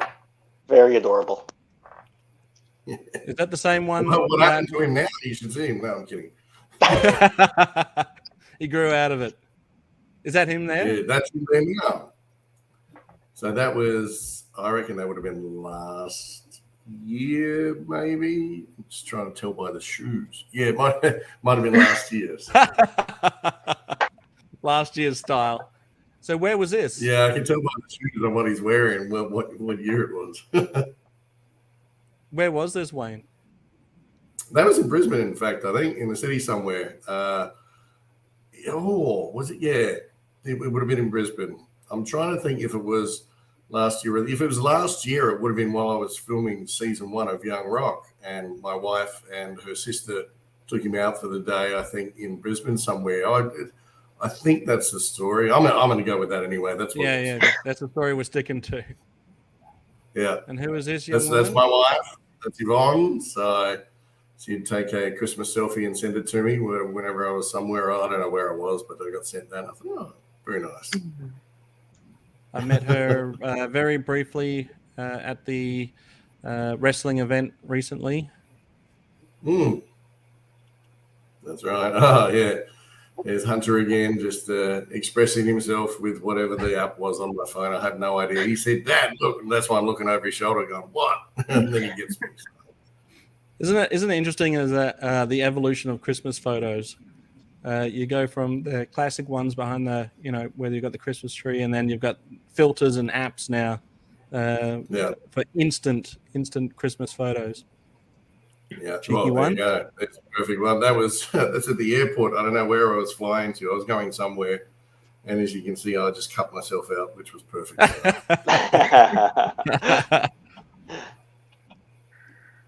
dig the Bullet Club T-shirt. Noticed that on the shoulder. The Bullet Club. I was trying to figure it out. You had me beat. Yeah. We're gonna have to go favorite Bullet Club member in the future on a future show. That's an original Bullet Club T-shirt from Wrestle Kingdom one year. Somebody bought it there for me and brought it home. Wow! Oh, good eye, Space Commander. Wow, Space Commander. We're gonna have to chat AEW sometime. My eyes work fine. Everything else is falling apart, but my eyes work fine. So just one of the silly filters again. As you can see, I've put everyone else in looking silly except for myself. So there we are. Oh, there's one. Probably not. No. I think it was Christmas morning, and we were waiting to open our presents, and Hunter's praying if he could get his first. So, and he has to put the hat on, and I'm like, oh, okay. Straight up. So, yeah, that's the only way. Straight up, it's got to be. So. Yeah, that's not weird. Yeah. Perfectly normal. So, as you see in the background, though, there's my Mortal Kombat 2 machine, the arcade machine there, and now a little room. Oh, so nice. That was my favorite toy for Christmas. What game is it? It's a proper stand-up arcade machine, but it has over 4,000 games in it. So everything from nice. Pac-Man, Space Invaders, Galaga, through to Mortal Kombat, Street Fighter, Double Dragon, everything like that. So, that's cool. I love Double Dragon. That takes me back. Yeah. I used to work at a video arcade when I was a kid, when I was about 13. That was my first job. So I used to run around with a big bunch of things. Magic Mountain, indeed. Yes, it was. Rest in peace to Magic Mountain. Oh, why would they move that enormous lump that looked like, pardon my French, but dog shit?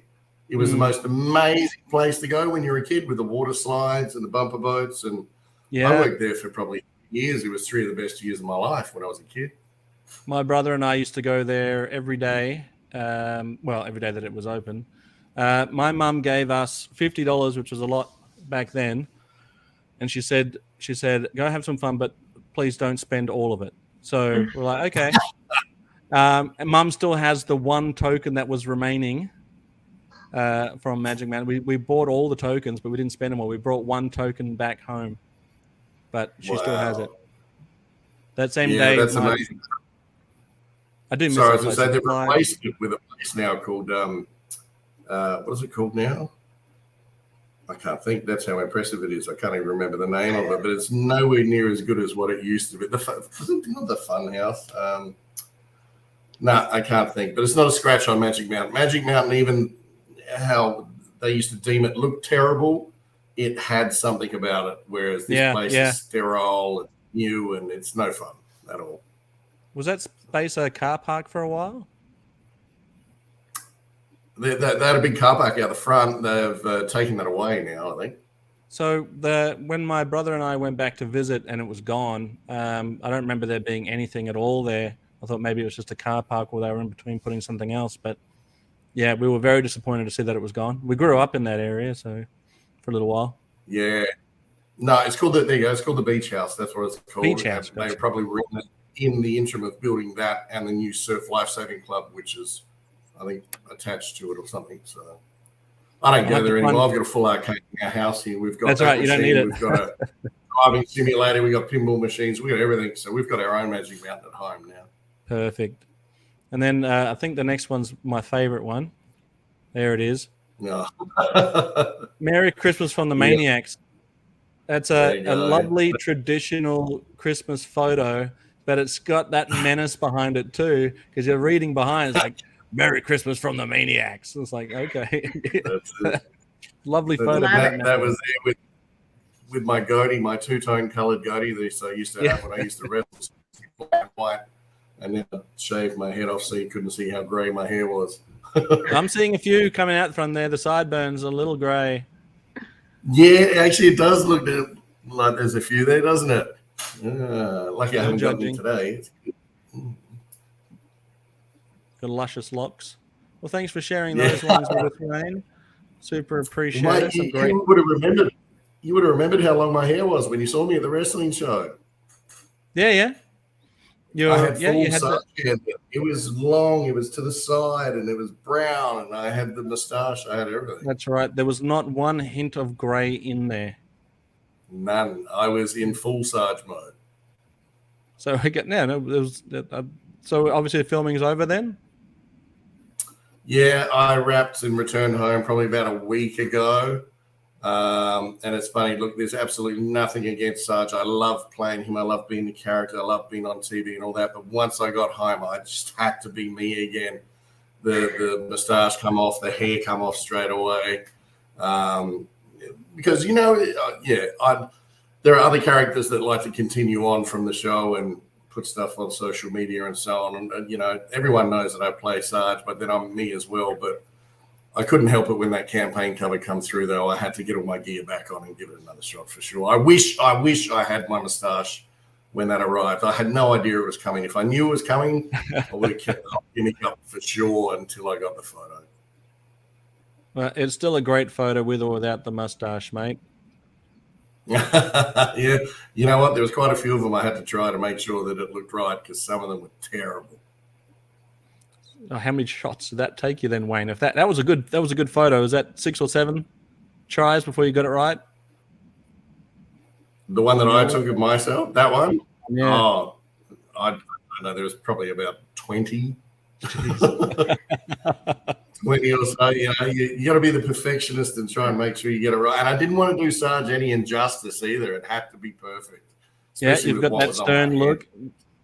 I think Kelly would give you the seal of approval, thumbs up. Absolutely. Yeah. Absolutely. I think that's what he would look like without a mustache. Yeah. That's it. Gene, I've never seen him without a mustache in person, so I would assume that's what he looked like. Wow. But there you go. Yeah, that would be there. That's a compliment. When I had to take my beard off, my son was quite shocked because he'd never seen me clean shaven before. So he was like, wow, that's not good. I get the same. My husband has a beard, and when he shaves his beard, I'm like, yeah, people love you, honey, but you look so young. Yeah. Well, at the end of season 1, when we were still in Queensland, we went back to family's house, and I actually shaved my head and the moustache off all in one day. And it was the worst thing I ever did. I will never, ever do that ever again. I can't remember the last Terrible. time I shaved. No photos. I'm not going to share any photos with you about We'll work on it. We'll work on it. Right, Space Commander sent us these classic Christmas photos. Wow. Well, this was kind of tricky. This is actually my younger brother, but all the family photos are all at my mum's place. I don't have any of them up here, so I asked her to just grab any Christmas photos she had from when we were little, me and my 2 brothers, and transmit them up, and I then forwarded them to Zazel. So we've got a bit of a random selection, really. But this is my younger brother here, and if you see just in front of him, there's kind of a reddish box with like an orange stripe on it. I do see that. Yes. When this photo, when I saw it, it was one of those holy flashback Batman kind of moments because I thought that box, that's something to do with Action Man. I'm pretty sure it's Action Man, which is of course the precursor to Action Force. I did a little research, and sure enough, that's the strategic. I forget what it's called now. Strategic Ordnance Kit or something like that. And cool. so I brought up a picture of it on Google, And I was like, yes, of course, I remember the little sleeping bag and the spare grenades, the extra guns and so forth. And so that was what my little brother had to go on his action man. Behind him, you can see my dad. I think he is wearing underpants. I'm not sure. But my dad there, he has the beard and moustache. It is a bit suspicious. He's got the full beard there. Now, before my younger brother was born, my dad actually shaved his beard and moustache off one day, and this is before my younger brother was born, so I must have been about 2 or 3, and my older brother would have been about 4 or 5, and we totally freaked out. We were totally freaked out because there's this stranger in the house who sounds like Dad, looks a bit like him, but our dad has a beard and moustache. So who the hell's this guy?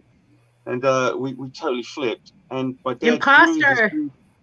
He grew it back, and he has never taken it off since. 40 years later, he still has it. And my younger brother, this guy here, has never seen Dad without his beard and moustache, because in his lifetime he's had it the whole time. So interesting. That's Classic like TV a as well. story. Is a facial hair story. So. It all works. Yeah, so the nice classic TV in the background too. Yes, that electrocuted me once. Yeah. And my older brother tried to climb up the front of it one day for some unknown reason, and it fell over and pinned him to the ground. So Those are very heavy. Those ones. They're big, heavy, and like we were saying earlier, the tube screen, very heavy. Now that's me in the middle there, and as you can see, I haven't changed a bit. Yep, same old. And that is now Star Wars before they ruined it. We're back to that subject.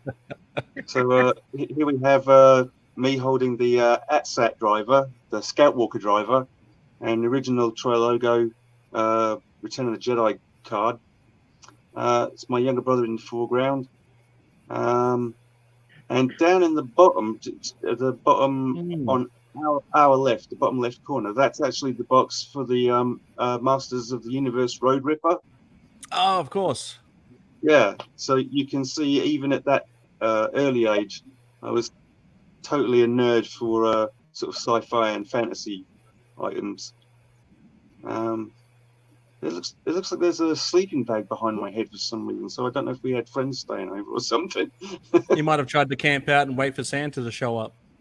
Yeah, that's possible, yeah. Now that looks like fun. That looks fun. This is my older brother, and he was always,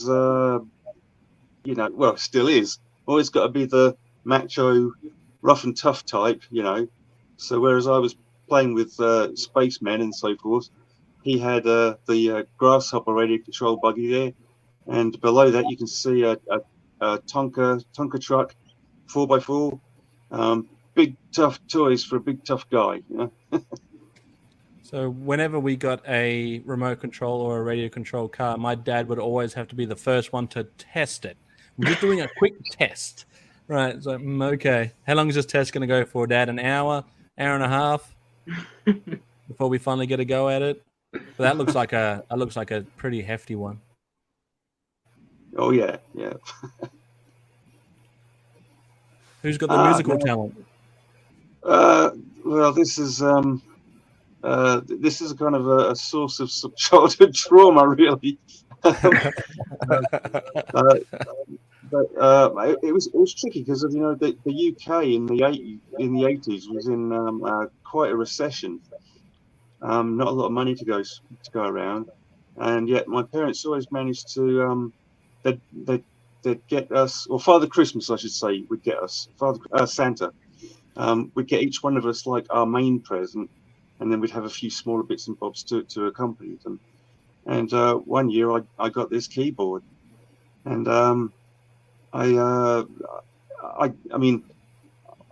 couldn't read music at the time. I still can't. But I had this keyboard, and I was determined that I was going to learn how to play it And unfortunately, I think what happened was my dad had kind of bought this keyboard for himself. And what would happen is, you can see here, I'm concentrating on where where my fingers are, and concentrating on figuring out what the notes mean on the stave there on the book. And then my dad, he would walk and stand over me, and he would put his right arm around my right arm, and his left arm around my left arm, and pin me with his elbows. And then he would play. And the thing is, he couldn't read music, and he couldn't play either. And he would make this noise, and I wasn't playing it. He was playing it, and I'm thinking, why am I standing here if I'm not being able to play it? And I would get tremendously bored, and I would try and duck out from between his arms, and he would grab me and put me back. This is how you play, son. You will pay attention and watch. And I'm thinking, why am I watching a guy who doesn't know how to play either? So on Christmas morning, I was like totally fascinated by it. But in short order, I went off the whole idea. Wow. It was really Dad's present, I suppose. But they did well other Christmases. Mum and Dad and Father Christmas. Again, I got the one year I got the Millennium Falcon, also from Star Wars Before They Ruined It. That's the name that George Lucas came up with for the entire series. Star Wars Before They Ruined It was what the series should be called. So I got the Millennium Falcon one year, and I had some Transformers as well on other occasions. The Mum and Dad did really well during that whole recession, but on this particular item, they dropped the ball. Well, Dad dropped the ball. What an incredibly uncomfortable Christmas story. Thanks for sharing. Yes. Okay. Moving on. Oh no, there it is again. Oh dear. Is that the same one? Yeah, that is it. Isn't it? It looks a bit different. No, it's got to be a different one. Looks different. No, it's in the box. Okay. I'm going to believe you. I think it's the same one. You're right. It's your Christmas, mate. You can see on my face there, I'm totally startled. I had no idea that I was getting anything as flamboyant as this. And I think I've got the instructions there. Again, I was intrigued by how the whole thing would work, and I was determined to study it. So I've got this stunned look on my face there. I remember being totally gobsmacked. And I've got the instructions there, reading on how to set it up and sort it out. Never mind. Hey, moving on. My younger brother there. He's got his Masters of the Universe pajamas on. You can see He-Man and Battle Cat on his shirt there. Oh yes. He's got a Transformers Twin Twist. Nice. In his hand. Transformers was always popular in our house. And again, just in front of him, you can see that red box with the orange and yellow stripes on it. That's that action set from earlier. Oh yes, I can just make out Action Man on there, maybe. Yeah, Action Man. Yeah, they in the sort of like the collecting circles, they refer to this as a chevron box, because the stripes, as they draw near to the Action Man logo, they form a little chevron. And they used that packaging design throughout 1983 and 1984, and of course it still would have been in the shops in '85. So you can sort of pinpoint the time that this photo was taken. It would have been between '83, '84, and '85. Yeah, that's like its own personal timestamp on it. Yeah, exactly. Yeah, that's what I was trying to say. You knew what I meant. I knew what you meant, mate. So there's a telescope. There's a telescope. Again, that's me with a telescope. Always fascinated by space. By the time I'm 40, we'll all be living on the moon. That sort of thing. Right. Yeah. Didn't quite work out that way, but yeah, even back then, I was looking at the moon and the stars and fascinated by it all. I see something in the bottom corner there. That's right, in the bottom left corner. It's a boxed Castle Grayskull. That was another wonderful present. And at the time, I kept all the boxes and all the cards that the figures came on. And because the artwork on those early boxes is just incredible. I was fascinated by all of that. But Mum and Dad, as far as they were concerned, it was packaging. It was rubbish to be thrown away, and it's just taking up space. Get rid of it. It all got gathered up and chucked, which is a shame. It's bizarre. You can buy on eBay. People are selling empty cardboard boxes for an awful lot of money. Yeah. Not that I would have sold it. And my younger brother here, just a torch, flashlight, they say in some countries. When you're a little kid, a torch can be, well, nowadays kids have got all kinds of electronic gadgets. But back then, a torch could be anything. It could be a lightsaber from Star Wars before they ruined it. It could be the He-Man's sword. I don't know if it was international or not, but we had a cartoon over here called Jamie and the Magic Torch, where he would shine the torch on a surface, the wall or the ground, and the circle, the halo that the torch would produce would become like a portal which he could jump through and travel anywhere and have crazy adventures. So Jamie and the Magic Torch. So I think for quite a few years, every year, we all three of us asked for a torch image, which was very economical for Father Christmas. He didn't have to fork out too much money to get us a little torch each. It's a great gimmick for a cartoon. It's like, what about a household object that we can sell millions of? Let's make a torch the main thing. Smart. The main MacGuffin, yeah. Well, thanks for sharing those too, Maren. I appreciate it. No worries. Well, we talked about earlier, this will kind of tie in when he became an Iraqi sympathizer. Mm-hmm. That was really rough. Cool. Yeah, I was in the 6th grade. I was in middle school. Oh, right. Yeah. So kids were not all that nice about it. So the idea was to get him away from his a real American hero roots, obviously. Mm-hmm. I always suspected that Vince was a little bit upset the fact that he did leave for it and then wanted to tear it down as quick as he could when your dad finally went back to it.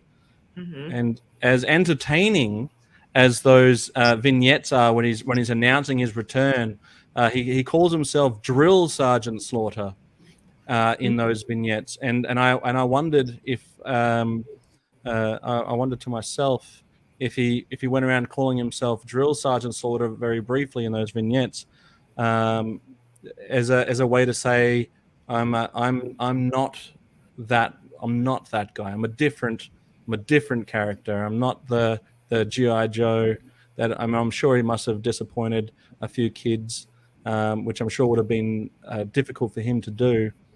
Mm-hmm. And as tricky as a time as that would have been, he then comes back with the I Want My Country Back vignettes, and he goes to all of those monuments and places of interest and really, really pours his heart out in wanting, redemption, wanting to come back as the hero, as the face. Sorry, I jumped in on your story. Please continue. No, that's totally fine. But I just remember, it was so difficult in school, and he would pick me up or we'd be driving somewhere and I'd be like, Dad, the kids, this is what they're saying to me. And I remember one kid told me that I was going to go to jail because I was a traitor, just like my dad, and things like that. As I had on this cute little outfit that was black and white striped. So it was the jail outfit. So then just got ridiculed for everything. And he would give me little comebacks, or he would always laugh at what I would say the kid said to me. And I'd be like, it's not funny. And he thought it was funny. He'd be like, well, tell him we're laughing all the way to the bank. Oh, true. Back then, I didn't know what that meant. So I was like, what do you mean we laugh when we go to the bank? But anyway, he always thought they were funny. I did not think it was funny at all. And then, of course, when there were bomb threats and threats on my life and my father's life and, his whole family, and Vince Vince did the right thing, and he had security, lived in a Winnebago outside of our house, and followed us everywhere. We had security, and my dad had extra security, and it was kind of a scary time, to walk home from school. We had a really long driveway, and I'd walk home from school, and like, is somebody going to come up behind me and, try to hurt me, or because my dad's playing this character, but I will say that maybe about 10 years ago, I was on YouTube looking at promos of him back during that time, and I was looking at them with him, with my dad, and my heart started to race, and I'm starting to get mad. And it was also after we had just lost my cousin in Afghanistan. He was an Army Ranger. So it was right after that, and my heart's pounding, and I'm getting mad, and I'm like getting red in the face and so angry. And I said, Dad, no wonder people wanted to kill us, because I want to kill you right now. Watching these promos about, just dissing the USA, it was bad. So how he did a good job. I think he did a great look. And obviously that carried over into your personal life, but he did know how to work a crowd, and he committed to it, and I'm sure it would have been hard to do, particularly when the family was involved, being that he is such a family guy. But yes, damn, he did a great job. Like, he did what was required of him to do. Yes, and he did it to 100%. You wouldn't have believed it otherwise. It wouldn't have been real. Because it was real to people who were watching it then. It was real. Yeah. So how long did it take for the heat to come off then when he started wanting his country back?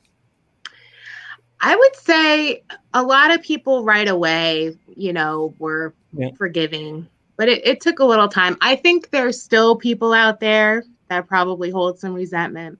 There definitely are. I will see people come onto the YouTube channel and comment saying that he was a traitor and stuff. And I'm like, well, yeah, but here's a link. Here's a link to him making amends. Right. But there's some people that just still hold on to it. Yeah, but that's because he did such a good job. Yeah, that's right. Amazing job. So I was. I've told this story before, but I didn't. When I first became a Sergeant Slaughter fan, I didn't know that he was a real person. I wasn't aware of the wrestling side of it yet, and I grew in a very small town in the Northern Territory that didn't have access to a lot of the TV channels, and so my initial getting into G.I. Joe and stuff was where I first saw Sergeant Slaughter. And I thought it was a great G.I. Joe. I said, this guy's great. And then the animated movie on VHS came out, and in the credits it said Sergeant Slaughter as Sergeant Slaughter. And that confused me. I was like, why are they saying that he is this cartoon? And a friend of mine then introduced me to wrestling, and that's when I saw your father in the flesh, out there being a wrestler. The American hero, real life G.I. Joe right there. Yeah. So that's my little story. I like that. Well, that must have been a big shock when you found out. Huge shock, yeah. I had no idea. I hadn't seen any of the G.I. Joe commercials or promos and stuff that he'd done because we just didn't have them. A lot of the G.I. Joe cartoons that I saw were on VHS. So that's, I never saw anything that he did, because I know that he did do some live action promo stuff and the live action commercials for it, but we didn't see any of those. I didn't see any of those. So it was definitely surreal to see them. And then I get introduced to a bunch of other huge 80s personalities from WWF. I'm like, these are all fantastic. This is I'm in my element. It was a great character, great stories. It was good stuff. Good stuff. That's awesome. How many Ken dolls did you have? Did you just have the one, the lucky one, or did you have a few? No, I think I had probably 4. Okay. 4 or 5, because they had different hair colors. Of course. Yes. Different outfits, you know. Sure. I'm surprised you didn't have a Donnie Wahlberg doll. I did. You did have it? Yes. Ah, nice. Yes. I had New Kids on the Block sheets and comforter and curtains, and my room was covered in their posters, mostly of Donnie, of course. Did you say you had the Donnie one before and I kept saying Johnny and we just... No, no. You didn't bring it up? I kept saying Donnie, and then you kept saying Donnie, and then I just kept saying Donnie. I think we both like Donnie. Yeah. Well, I've always liked the bad boy. Always. Right, well. And he was the bad boy. Maybe the next stream could be Donnie themed. Yeah. There you go. All right. Well, it's only been 3 hours of your time, Space Commander and Kelly. I appreciate it. I know 100% that after we've stopped recording, I'm going to think of so many more things I wish I had have asked. And I hope that you will both consider coming back on again so that we can maybe fill in some of the gaps. Yes, absolutely. Give you a little bit more.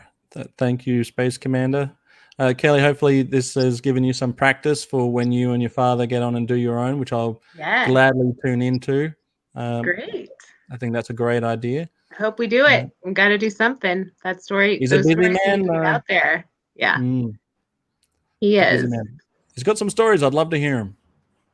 He's got great stories. Great stories.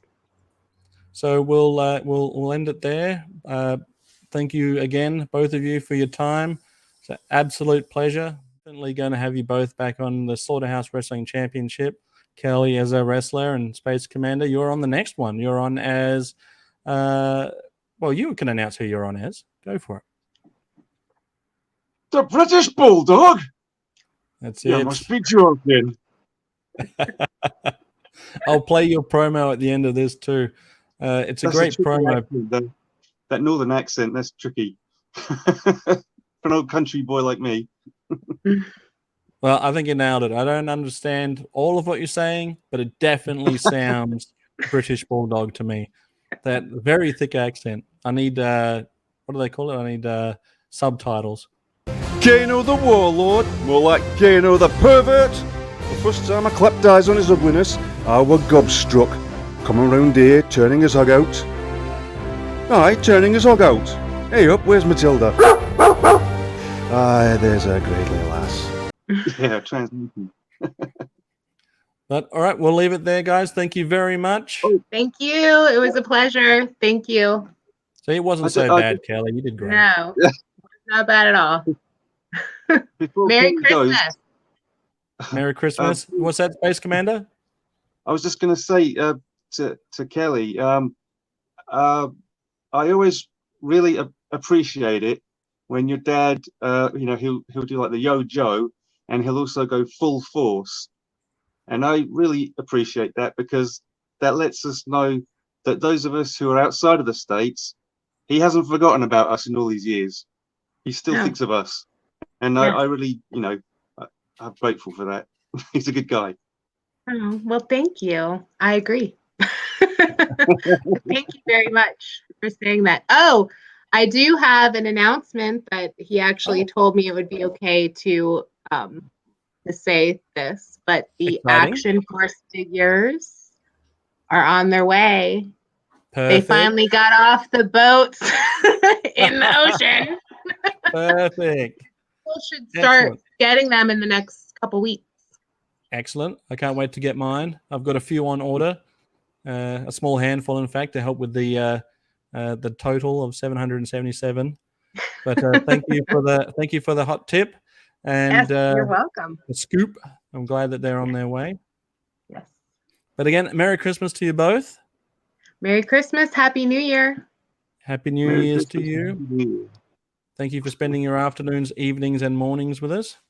And on that, you're dismissed. You're dismissed. Carry on, maggots. Perfect. Attention, maggots. Welcome to the Slaughterhouse. I'm Sergeant Slaughter. Make sure you tune in to be related to all the things that we do with Sergeant Slaughter. WWE, G.I. Joe, Action Force. Have I made myself clear? Good. Then keep watching, keep listening, tune in, and that's in order. Yo, Joe, full force. If you enjoyed this video, don't forget to like and subscribe, hit that notification bell, and leave a comment down below.